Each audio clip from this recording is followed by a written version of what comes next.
ഓം ശ്രീ സായിറാം. ഞാൻ റെയിൽവേയിൽ ജോലിക്കായി ജോയിൻ ചെയ്യാൻ ചെന്നപ്പോൾ ഉള്ള അനുഭവങ്ങളാണല്ലോ പറഞ്ഞുകൊണ്ടിരുന്നത്. അപ്പോൾ ബിരുദധാരികളെ നേരിട്ട് സീനിയർ ക്ലർക്ക് തസ്തികയിലേക്ക് തിരഞ്ഞെടുത്ത ആദ്യത്തെ റിക്രൂട്ട്മെൻ്റ് അത്. അതുവരെ ജൂനിയർ ക്ലർക്ക് തസ്തികയിൽ നിന്നും പ്രമോഷൻ വഴി ലഭിച്ചിരുന്ന പോസ്റ്റായിരുന്നു. അതുകൊണ്ട് ജൂനിയർ ക്ലർക്കുമാരുടെ പ്രമോഷനെ പ്രതികൂലമായി ബാധിക്കുമെന്ന് പറഞ്ഞ് അവരുടെ യൂണിയൻ കോടതിയിൽ കേസ് കൊടുക്കുകയും തൽഫലമായി നേരിട്ടുള്ള നിയമനങ്ങൾ കോടതി സ്റ്റേ ചെയ്യുകയുമാണ് ഉണ്ടായത്. ഒരു ദിവസം മുൻപെങ്കിലും ജോയിൻ ചെയ്തിരുന്നെങ്കിൽ പ്രശ്നമില്ലായിരുന്നു. പല കാരണങ്ങളാൽ എൻ്റെ എത്ര ദിവസമാണ് പാഴായിപ്പോയത്. എന്നോട് സഹതപിക്കുകയല്ലാതെ ആ ഓഫീസിലുള്ളവർക്കൊന്നും ചെയ്യുവാനാകുമായിരുന്നില്ല. എൻ്റെ ദയനീയമായ അവസ്ഥ കണ്ട് ചീഫ് പേഴ്സണൽ ഓഫീസറെ പോയി കാണുവാൻ അവർ പറഞ്ഞു. അദ്ദേഹത്തെ പോയി കണ്ടു. അദ്ദേഹവും നിസ്സഹായനായിരുന്നു. അന്ന് വൈകിട്ട് റെയിൽവേ ബോർഡ് മീറ്റിംഗ് ഉണ്ടെന്നും ഈ വിഷയം ചർച്ച ചെയ്യുന്നുണ്ടെന്നും പിറ്റേ ദിവസം വന്ന് കാണുവാനും അദ്ദേഹം പറഞ്ഞു. നീറുന്ന മനസ്സുമായി ഉറക്കം വരാതെ പ്രാർത്ഥനയിൽ മുഴുകി ആ രാത്രി കഴിച്ചുകൂട്ടി. പിറ്റേന്ന് വീണ്ടും ചെന്നു.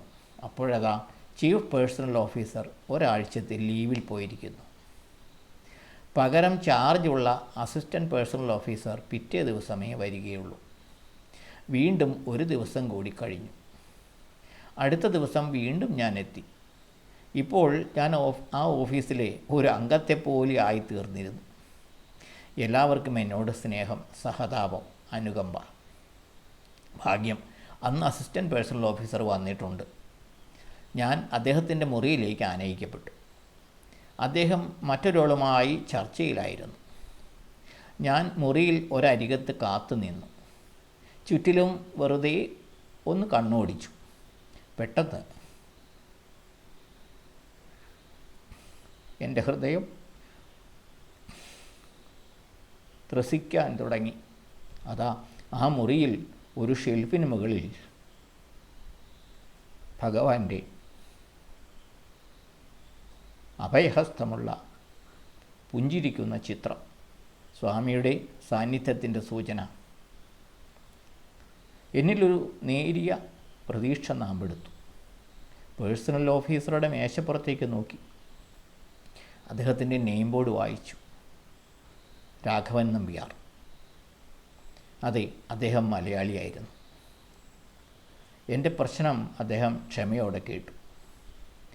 കോടതി വിധിയെ മറികടന്ന് ഒന്നും ചെയ്യുവാൻ അദ്ദേഹത്തിന് കഴിയുമായിരുന്നില്ല. എന്നെ എങ്ങനെയെങ്കിലും സഹായിക്കണമെന്ന് ഞാൻ അദ്ദേഹത്തോട് അപേക്ഷിച്ചു. ജോലി ലഭിച്ച് വീട്ടുകാരോടും കൂട്ടുകാരോടും യാത്ര പറഞ്ഞ് ഇവിടെ വന്ന ഞാൻ ഇനി തിരിച്ചു പോകില്ലെന്നും ഈ ജോലിയില്ലെങ്കിൽ വേറെ ഏതെങ്കിലും പോസ്റ്റിൽ എനിക്കൊരു ജോലി തന്ന് സഹായിക്കണമെന്നും അദ്ദേഹത്തോട് ഞാൻ അഭ്യർത്ഥിച്ചു. എൻ്റെ വാക്കുകൾ അനുഭാവപൂർവ്വം കേട്ട ശേഷം ഒന്ന് രണ്ട് പേരുമായി ആലോചിക്കട്ടെ എന്നും എന്തെങ്കിലും ചെയ്യാൻ കഴിയുമോ എന്ന് നോക്കട്ടെ എന്നും പറഞ്ഞ് പിറ്റേ ദിവസം വരാൻ പറഞ്ഞു. വീണ്ടും ഒരു ദിവസം കൂടി കഴിഞ്ഞു. സ്വാമിയുടെ സാന്നിധ്യം അനുഭവപ്പെട്ട പ്രതീക്ഷയിൽ പിറ്റേ ദിവസം അതേ മുറിയിൽ ഞാൻ ചെന്നു. എന്നെ കണ്ട ഉടനെ അദ്ദേഹം പറഞ്ഞു, താങ്കളെ സീനിയർ ക്ലർക്ക് പോസ്റ്റിലേക്കാണ് സെലക്ട് ചെയ്തത്. പക്ഷേ ആ പോസ്റ്റിൽ നിയമിക്കാൻ ഇപ്പോൾ നിർവാഹമില്ല. എന്നാൽ താങ്കൾക്ക് ജൂനിയർ ക്ലർക്ക് പോസ്റ്റിൽ നിയമനം നൽകാം. സമ്മതമാണെങ്കിൽ അത് കാണിച്ച് ഒരു സമ്മതപത്രം എഴുതി തരിക. ഹാവൂ, എനിക്ക് 100 വട്ടം സമ്മതമായിരുന്നു. അപ്പോൾ തന്നെ സമ്മതപത്രം എഴുതി കൊടുത്തു. കുറച്ച് വെയിറ്റ് ചെയ്യാൻ പറഞ്ഞു. 1 മണിക്കൂർ കഴിഞ്ഞ് ജോലാർപേട്ട സ്റ്റേഷനിൽ ജൂനിയർ ക്ലർക്കായി നിയമിച്ചുകൊണ്ടുള്ള അപ്പോയിൻമെൻറ്റ് ഓർഡർ തന്നു. അങ്ങനെ ഞാൻ ഒരു റെയിൽവേ ഉദ്യോഗസ്ഥനായി. സ്വാമിയുടെ ദാനം. പക്ഷേ സ്വാമി എനിക്ക് കാത്തുവച്ചിരുന്ന ഉദ്യോഗം അതായിരുന്നില്ല. അതുകൊണ്ടായിരിക്കും ഈ തടസ്സങ്ങളെല്ലാം ഉണ്ടായത്.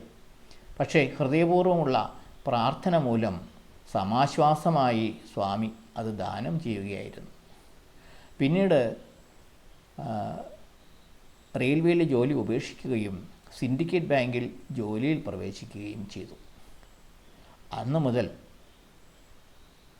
വിരമിക്കുന്നതുവരെ കൈവെള്ളയിൽ എന്ന വണ്ണം എന്നെ സ്വാമി സംരക്ഷിച്ചു പോന്നു. ഓരോ സ്ഥലം മാറ്റവും ചെസ് മത്സരത്തിലെ കരുക്കൾ നീക്കുന്നത് പോലെ സുരക്ഷിതവും സൗകര്യപ്രദവുമായ സ്ഥാനങ്ങളിൽ സ്വാമി പ്രതിഷ്ഠിച്ചു പോന്നു. സഹപ്രവർത്തകർക്ക് പലപ്പോഴും അത്ഭുതമായിരുന്നു. എനിക്ക് മുകളിൽ എന്തോ പിടിയുണ്ടെന്നാണ് അവർ പറയാറുള്ളത്. എനിക്ക് മുകളിലുള്ള പിടി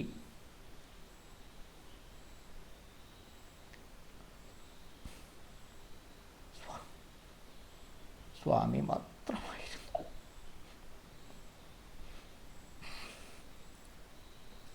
ഇതിൻ്റെ ശേഷം ഭാഗങ്ങൾ അടുത്ത എപ്പിസോഡിൽ പറയാം. എല്ലാവർക്കും നന്ദി, നമസ്കാരം. ഓം ശ്രീ സായിറാം.